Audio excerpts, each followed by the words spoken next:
Vamos então aqui ao texto, 2 Timóteo capítulo 4, do verso 14 até o verso 22.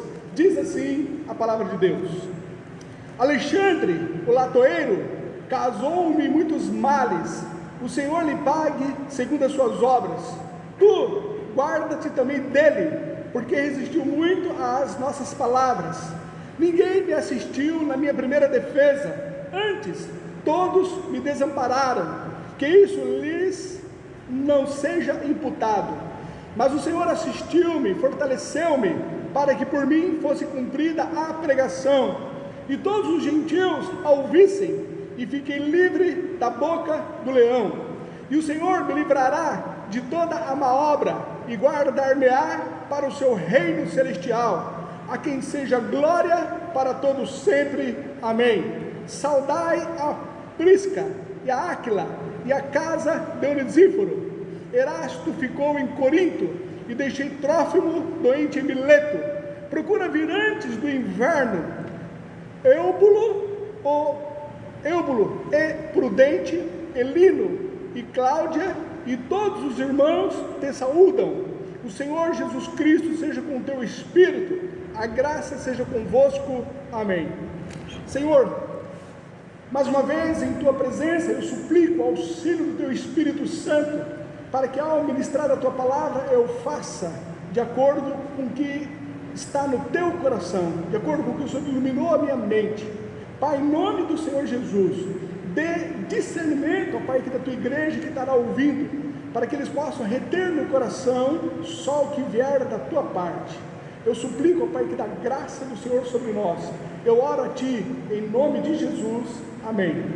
Pode sentar, irmãos. Pois bem, dando então continuidade, como havíamos dito, a esta carta, sendo ela a nossa última mensagem aqui de 2 Timóteo. Paulo, o autor então dessa carta, quando ele escreveu, ele estava preso em sua segunda prisão.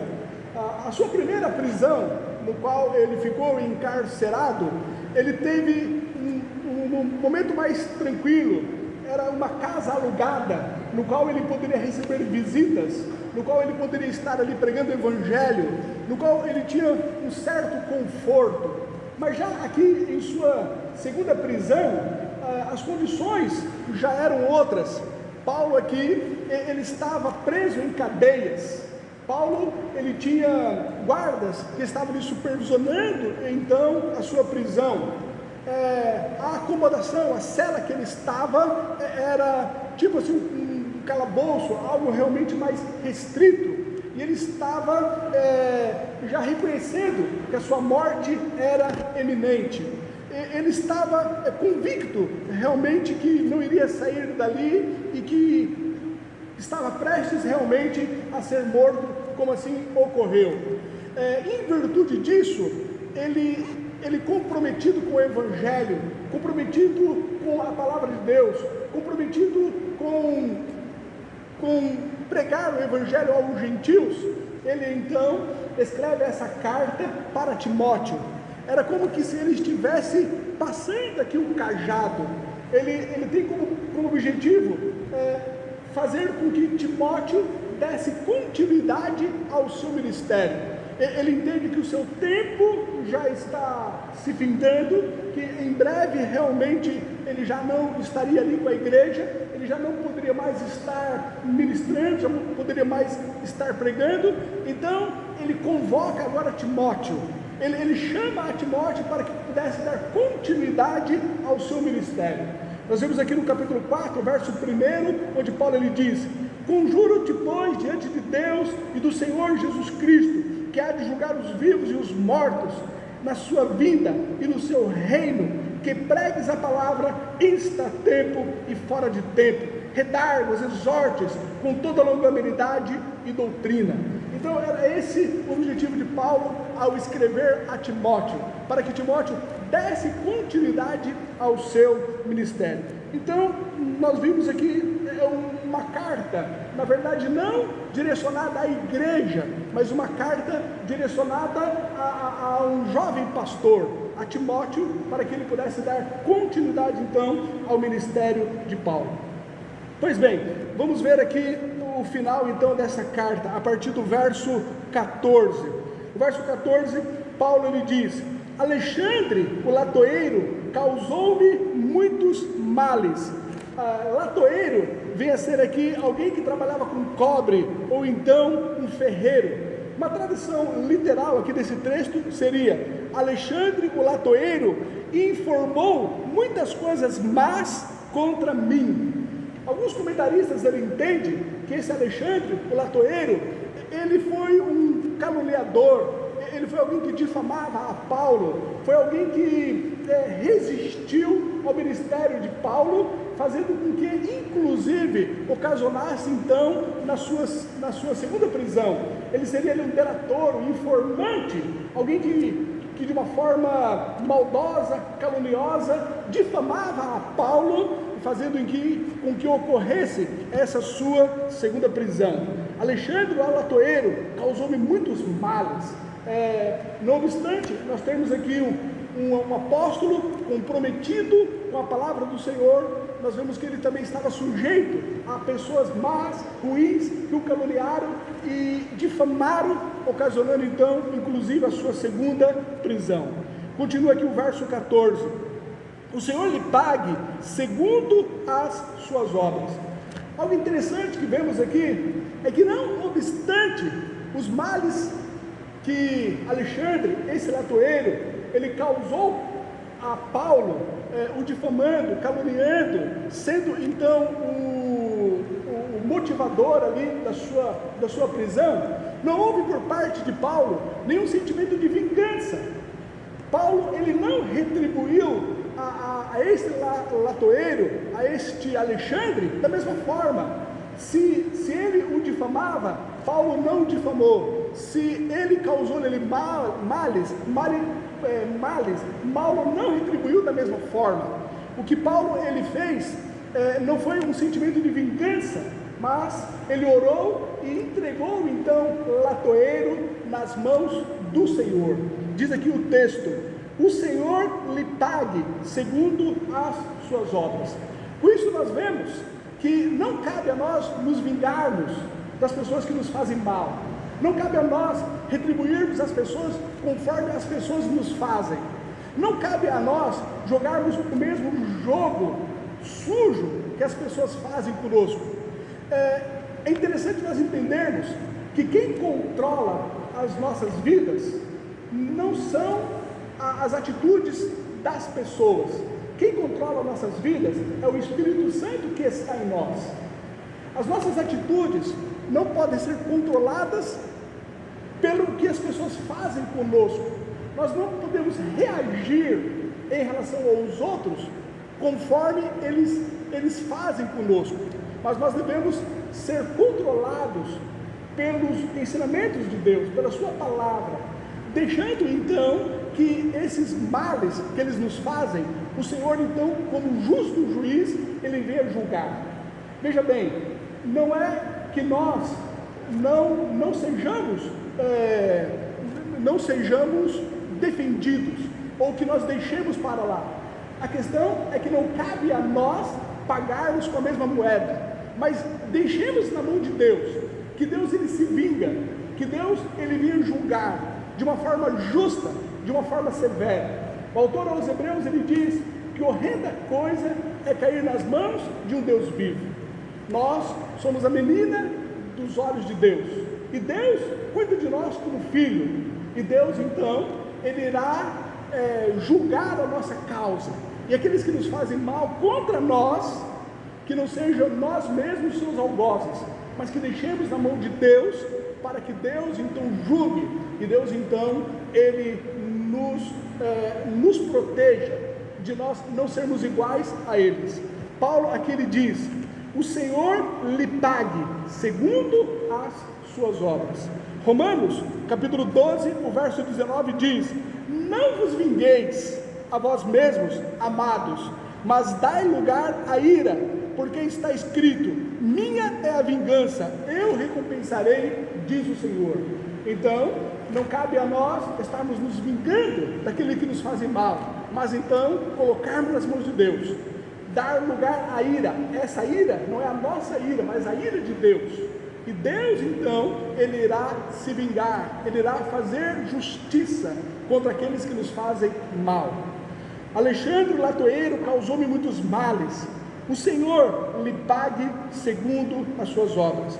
O verso 15, tu guarda-te também dele. Paulo então, falando a Timóteo, ele diz que ele deveria se guardar, deveria se proteger desse Alexandre o latoeiro. A questão é que Paulo, ele chama Timóteo para vir a Roma, e para que ele pudesse ir a Roma, ele teria que passar por Trode.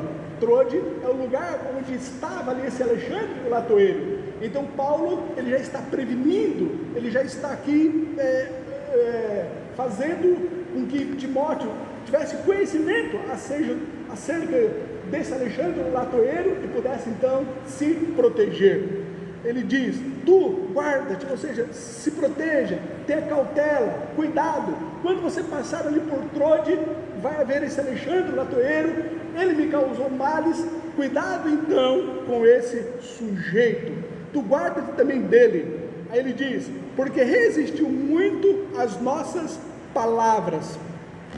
Além deste Alexandre latoeiro, ele ser um malfeitor, um caluniador, aquele que se levantou de uma forma maldosa, ocasionando então a prisão de Paulo, ele também resistia ao ministério de Paulo. Paulo, ele pregava nas praças, Paulo, ele ia nas casas, Paulo, ele levava então o evangelho aos gentios, e este latoeiro, ele era um opositor à pregação de Paulo. Ele se levantava contra a mensagem, ele se levantava contra Paulo na ocasião em que ele estava ministrando a palavra. Ele resistia durante a mensagem, resistia durante as pregações, resistia naquele momento em que Paulo estava falando do evangelho. Ele então se levantava contra, ele era um opositor até mesmo do mensageiro de Deus. Diz aqui, resistiu-me muito às nossas palavras, a pregação, ao evangelho. Ao momento em que ele estava então falando acerca do evangelho, esse latoeiro, ele estava ali resistindo a Paulo. O verso 14, ninguém me assistiu na minha primeira defesa. Essa sua primeira defesa se refere àquele interrogatório onde Paulo, ele teve de início, antes do julgamento final, seria como aquela investigação preliminar. Na ocasião então que Paulo ele foi ali interrogado, antes então do seu julgamento final, ele ficou ali só, ninguém assistiu, nenhum dos amigos, nenhum outro companheiro dele, nenhum outro irmão estava ali com ele, ele ficou ali só na hora que ele estava sendo interrogado. Não diz aqui qual foi esse interrogatório, qual foram as acusações que foram feitas contra Paulo. O texto aqui ele não diz, mas as acusações mais comuns que eram feitas ali contra os cristãos eram três. A primeira, eles eram acusados de ateísmo, porque eles se abstinham da idolatria e do culto ao imperador. Era uma das acusações que se faziam contra ali os cristãos. Provavelmente deveria ter sido essa uma acusação que fora feita contra Paulo. Outra acusação que também era feita ali contra os cristãos, eles os acusavam de canibalismo, porque falavam que os cristãos, eles comiam o corpo de Cristo, se referindo então à ceia. Quando nós fazemos parte da ceia, eles diziam ali que havia algo assim oculto, às escondidas, em que os cristãos, eles praticavam canibalismo. Essas são calúnias, são difamações, mas eram essas acusações que se faziam contra os cristãos naquela época, e talvez deve ter sido essa acusação também que Paulo sofreu. Também eles acusavam eles de generalizado ódio contra a raça humana, porque os consideravam que eles eram desleais a César. Então, como eles não cultuavam a César, como eles não tinham ali o rei como alguém que deveria lhe prestar culto, eles se viam então como pessoas livres, que poderiam adorar somente ao Deus vivo. Eles também eram acusados desse ódio generalizado contra o imperador, contra César. Essas eram as acusações mais comuns que se faziam contra os cristãos, e provavelmente foram essas que fizeram então contra Paulo. E ele diz aqui: ninguém me assistiu na minha primeira defesa. Ele foi então nessa acusação preliminar, antes do seu julgamento definitivo, estava ali sozinho e recebendo então várias acusações contra ele. E no verso 16 diz: antes todos me desampararam. Paulo, ele estava sem a assistência, ele estava ali sozinho, sem nenhum amigo, sem nenhum irmão, ninguém que pudesse estar ali com ele, naquele momento difícil de sua vida. Talvez ninguém esteve ali com ele porque não podia, talvez ninguém assistiu, ninguém ficou com ele ali por medo, visto que se associar ali a Paulo, eles também poderiam estar sendo sujeitos a prisões, ou talvez eles não queriam estar ali com Paulo. Mas a verdade é que esse apóstolo, que dedicou toda a sua vida ao Evangelho, se comprometeu pela causa de Cristo, ele tem aqui o seu fim encarcerado, passando frio, sozinho, abandonado pelos seus amigos, e na hora que ele mais precisava, onde ele estava diante ali de um júri corrupto, ele se encontrou então sozinho. Ninguém me assistiu, ninguém estava ali comigo. Podemos nos lembrar do episódio em que Jesus, ele estava também no Getsemane, prestes então dele ser traído, prestes dele ter sido crucificado, depois de 3 anos de ministério, onde ele curou pessoas, onde ele restaurou enfermos, onde ele levou uma palavra de amor, onde ele se doou ali durante 3 anos de seu ministério, ensinando, falando sobre Deus. Naquele momento difícil em que ele se encontrava no Getsemane, ele também estava sozinho. Marcos, capítulo 14, verso 50 diz: então, deixando todos, fugiram. Jesus ali, ele estava só no Getsemane. Todos os seus discípulos o deixou e fugiram, e ele ficou ali só. Essa é a mesma situação que Paulo também se encontra, sozinho, desamparado, ninguém o assistiu, ninguém estava com ele, sem nenhum amigo, sem nenhum irmão, ninguém que ele pudesse contar nesse momento de dificuldade. Ninguém me assistiu na minha primeira defesa, antes todos me desampararam. Continuando aqui o verso 16: que isso lhes não seja imputado. Paulo aqui, ao orar a Deus, suplicando que o fato de ninguém o amparar, ninguém estar ali com ele, ninguém o assistir na sua primeira defesa, que isso não lhe seja imputado. Paulo está mostrando que ele não guardou mágoa em seu coração, que ele não tinha nenhum ressentimento, que ele não tinha nenhuma tristeza ou amargura em relação à atitude dos irmãos, que isso não lhe seja imputado, que nada ocorra de mal contra eles. Não obstante eles me deixarem aqui, eu não tenho nenhuma mágoa, eu não tenho nenhum ressentimento, eu não tenho nenhuma tristeza, eu não tenho nenhuma amargura contra nenhum irmão, eu estou aqui em paz. Que isso não lhe seja imputado, que Deus não os puna, não faça nada contra eles, que não ocorra nenhum mal contra eles, mostrando então que não havia mágoa em seu coração. Irmãos, essa deve ser a nossa atitude em relação a qualquer outra pessoa. Não guardar mágoa, não guardar ressentimento, não guardarmos tristeza em relação a momentos que por vezes podemos estar só, e nos sentirmos abandonados. Nós sabemos que Deus, Ele está conosco, e independente do que o outro faça, que não nos deixemos ser levados por sentimentos de tristeza, de amargura ou de ressentimento contra o próximo.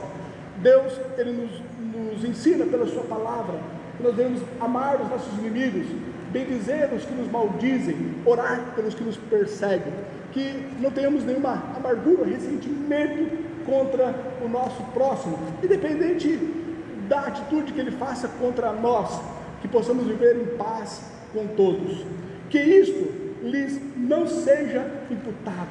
Temos uma condição nobre de orar pelos nossos amigos, assim como também pelos nossos inimigos, não desejar nenhum mal contra os outros. O verso 17 diz: mas o Senhor assistiu-me e fortaleceu-me, para que por mim fosse cumprida a pregação, e todos os gentios a ouvissem. Interessante que Paulo, ele acabou de dizer que ele estava ali diante de um tribunal, sozinho, ninguém ali lhe assistiu, e ele não tinha nenhuma mágoa contra nenhum irmão, tanto é que ele orou a favor deles para que não seja imputado nada. Mas ele diz aqui o motivo desse coração tão nobre.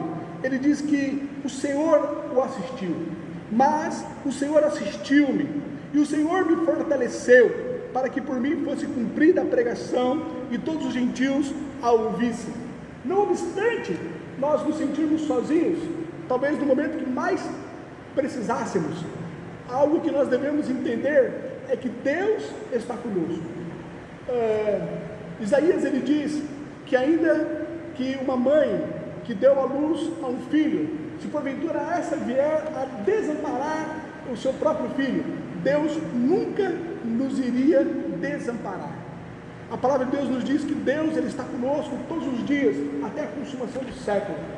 Independente da condição do homem, por vezes ele é falho, até mesmo pessoas no qual nós esperávamos que estivesse conosco nos momentos difíceis, mas ainda que porventura esse não esteja conosco, você possa ter a certeza que você tem um Deus que te ama. Ele vai estar contigo, Ele vai estar contigo. Paulo, ele disse: mas o Senhor assistiu-me, e o Senhor me fortaleceu, para que por mim fosse cumprida a pregação. O Senhor estava ali com ele. Saiba que o Senhor está sempre contigo. A Bíblia nos diz que nós somos o templo do Espírito Santo, ou seja, o próprio Espírito de Deus, ele habita em nossos corações. O Senhor disse que nunca iria nos deixar, nunca iria nos desamparar. Então saiba que, não obstante alguém falhar contigo, alguém que você nunca esperava, que nesse momento difícil, que você sempre se dispôs a favor dele, nesse momento ele te desamparou, mas saiba que o Senhor não te desampara. Ele vai estar contigo todos os dias, e é nele que devemos colocar a nossa confiança, e é nele que devemos colocar toda a nossa fé, e é nele que nós devemos descansar, e é nele que devemos estar entendendo que vamos receber o fortalecimento, o conforto nesses momentos difíceis. Ele diz aqui no verso 17: mas o Senhor, esse mas está dando continuidade ao que ele acabou de falar. Ninguém me assistiu, todos me desampararam, mas o Senhor me assistiu. Não obstante eles me desampararem, mas o Senhor me assistiu. O Senhor estava comigo, o Senhor me fortaleceu. E interessante aqui que ele diz que a presença de Deus, para estar com ele e para poder fortalecê-lo, deu ele condições para que ele cumprisse o seu ministério. Olha aqui, e por mim fosse cumprida a pregação. Algo importante que podemos aprender aqui através de Paulo é que ninguém pode dizer que não cumpriu o seu ministério, ou que não fez a obra de Deus, ou que não colocou o seu dom à disposição de Deus, não colocou o seu talento à disposição de Deus, ou não assumiu algum cargo na igreja, ou não conseguiu desenvolver uma obra dentro da igreja, visto que estava sozinho. Eu não fiz porque eu estava sozinho, porque ninguém me ajudou, porque eu não recebi apoio, porque eu estava precisando e sozinho não dava. A verdade é que quando nós fomos chamados para cumprir a obra de Deus, nós não temos nenhuma promessa de que pessoas iriam te ajudar. A promessa que nós temos é que Deus estaria conosco, é que Ele não nos desampararia, e que Ele estaria conosco todos os dias, até a consumação do século. Quando Ele nos deu a ordem, para evangelizar, em Mateus capítulo 18, capítulo 28, do 18 ao 20, Ele diz: e chegando-se Jesus, falou-lhes dizendo: é-me dado todo o poder no céu e na terra, portanto ide, fazei discípulos de todas as nações, batizando-os em nome do Pai, e do Filho, e do Espírito Santo, ensinando-os a guardar todas as coisas que eu vos tenho mandado, e eis que eu estou convosco todos os dias, até a consumação do século. A promessa de Deus aqui, quando Ele nos deu a ordem para que nós pregássemos o Evangelho, não seria que você seria auxiliado por alguém, que teria alguém que estaria do teu lado, que você não estaria sozinho, porque alguém estaria te apoiando, te ajudando, que em virtude de outra pessoa estar do teu lado, você poderia ir. Não é essa a promessa que Ele nos deu. A promessa foi que quando nós estivéssemos pregando o Evangelho, fazendo discípulos, ensinando a guardar todas as coisas, Deus estaria conosco. É Ele que não irá nos desamparar, é Ele que estaria conosco todos os dias. Por isso, nós não podemos nos esquivar da responsabilidade de cumprir o nosso ministério, colocando então a desculpa ou a culpa, porque eu estou só, porque ninguém me apoia, porque ninguém me ajuda, porque só eu que faço, porque ninguém está comigo. Nós não podemos nos esquivar das nossas responsabilidades, porque o outro não tem o mesmo compromisso que você tem. Saiba que a sua proposta de fazer, você irá conseguir, visto que Deus vai estar contigo. Eis que eu estou contigo todos os dias, até a consumação dos séculos. A promessa, quando você fosse exercer o seu ministério, não seria que alguém iria te auxiliar, mas sim que o Senhor iria te auxiliar. Paulo então ele fala aqui no verso 17: mas o Senhor assistiu-me e fortaleceu-me, para que por mim fosse cumprida a pregação. O Senhor esteve com ele, o Senhor o assistiu, os outros me desampararam, ninguém esteve comigo, mas eu consegui pregar o Evangelho. Os gentios ouviram a palavra de Deus. Aí ele diz o motivo: porque o Senhor me fortaleceu, porque o Senhor estava comigo. E a nossa dependência para fazermos a obra de Deus não está no outro, mas está naquele que prometeu que estaria conosco todos os dias, até a consumação dos séculos. Continua o verso 17: e fiquei livre da boca do leão. Não se sabe, na verdade, ao que Paulo está se referindo em relação a ele ter ficado livre da boca do leão. Alguns comentaristas entendem que ele estava se referindo a Nero, outros dizem que ele poderia estar se referindo a Satanás, como está em 1 Pedro, capítulo 5, verso 8: sede sóbrios e vigiai, porque o diabo, vosso adversário, anda em derredor, bramando como leão, buscando a quem possa tragar. Outras pessoas entendem que poderia ser qualquer perigo em geral, que poderia estar causando aqui a morte de Paulo. Então ele suplica, que Deus o protege das garras da morte. Mas o texto, enfim, não diz. Fiquei livre, da boca do leão. No verso 18 ele diz: e o Senhor me livrará de toda a má obra. O Senhor me livrará de toda a má obra. Veja bem, qual é o contexto que está escrito aqui, esse verso 18? O Senhor me livrará de toda má obra. É no contexto em que ele está encarcerado. É no contexto em que ele está convicto que a sua morte é iminente, como assim ocorreu. É no contexto em que ele está ali passando frio. Tanto é que nos versos anteriores ele pede que a capa dele pudesse ser levada, porque ele estava ali passando frio. É no contexto em que ele está desamparado, onde ele esteve diante do tribunal e nenhum amigo, nenhum irmão esteve com ele. É dentro desse contexto de cárcere, de estar ali acorrentado, de estar ali privado de poder pregar o Evangelho, de falar com seus amigos, de estar sendo ali abandonado, sozinho, prestes a ser morto. É neste contexto que ele diz aqui no verso 18: e o Senhor me livrará de toda a má obra.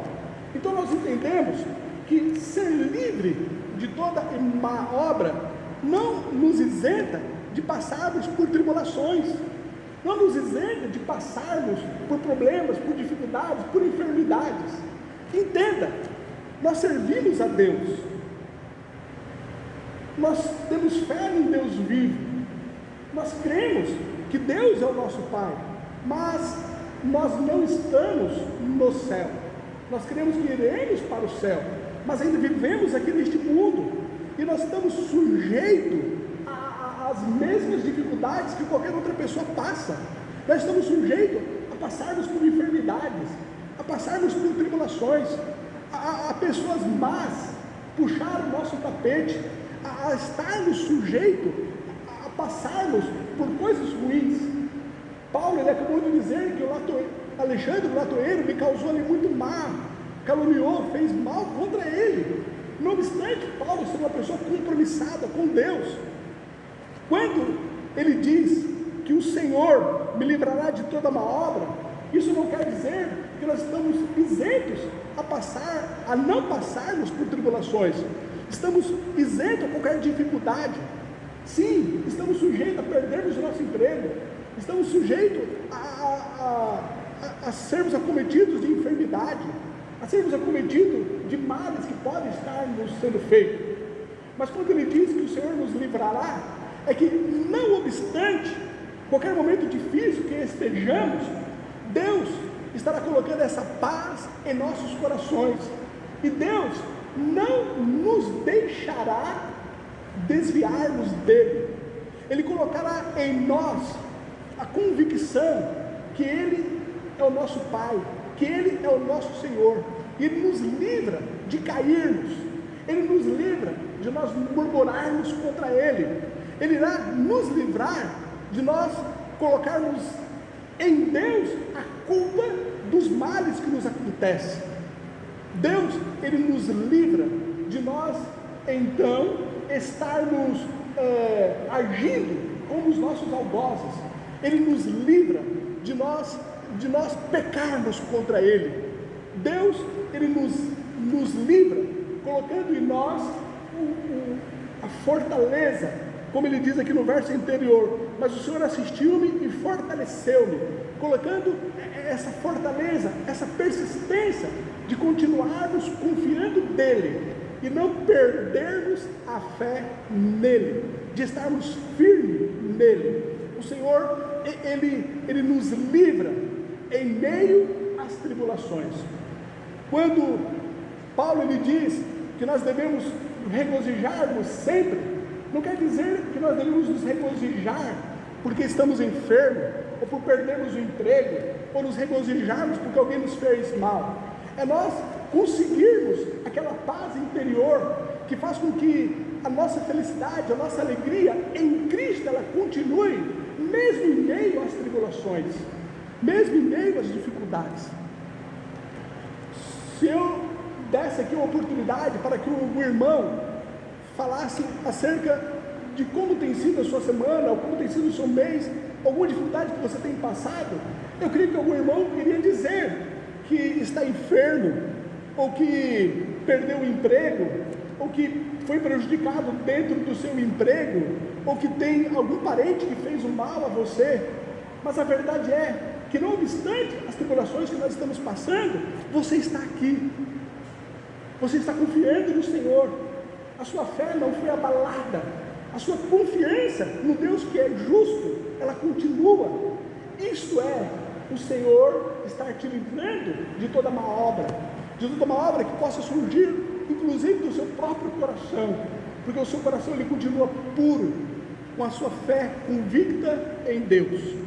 Ele diz: e o Senhor me livrará de toda a má obra. Ele continua, né? E guardar-me-á para o seu reino celestial, a quem seja glória para todo sempre. Amém. E guardar-me-á para o seu reino celestial. Quem nos guarda, quem nos protege e quem faz com que nós fiquemos em pé é o Senhor. É nesse livramento de toda má obra que significa que o Senhor estará nos protegendo para o reino celestial, que não obstante as tribulações, as dificuldades, a enfermidade, ou mal que possam causar contra você, você estará sendo protegido pelo Senhor. Ele te impede de você pecar contra Ele, de você se esfriar na fé, de você desistir de estar colocando os olhos nele, e Ele é quem te guarda para o reino celestial, no qual está prometido para cada um de nós. O Senhor te guardará. Não vai ser os seus esforços, não vai ser o quanto você ora, o quanto você lê, o quanto você está se comprometido com os trabalhos na igreja. Não é isso que sustenta você, mas quem sustenta você é o Senhor.